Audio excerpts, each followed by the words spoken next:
Saya, Irsyam Gunawan Asis, bersedia menerima engkau, Yulike Lindiani, dan berjanji mau mengasihi Yulike Lindiani sebagai istriku, bagaikan aku Bapa, mengasihi. berbicaralah dalam kehidupan kami siang hari ini, sebab firman-Mu itulah pegangan hidup kami.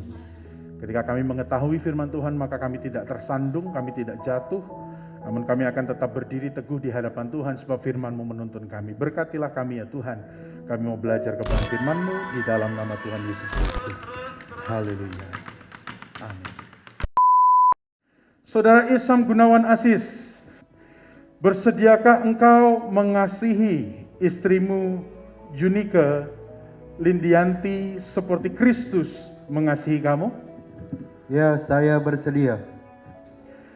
Saudari Yunike Lindiani, bersediakah engkau menerima berjanji tunduk terhadap suamimu seperti engkau tunduk kepada Kristus? Ya, saya bersedia. Puji nama Tuhan. Bapak Ibu Saudaraku, selamat siang, shalom.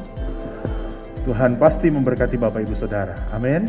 Kita akan belajar firman Tuhan hari ini menjadi satu bekal dalam kehidupan kita, terlebih bagi kedua mempelai yang ada di depan kita, Saudara Irsyam dan Saudari Yunike.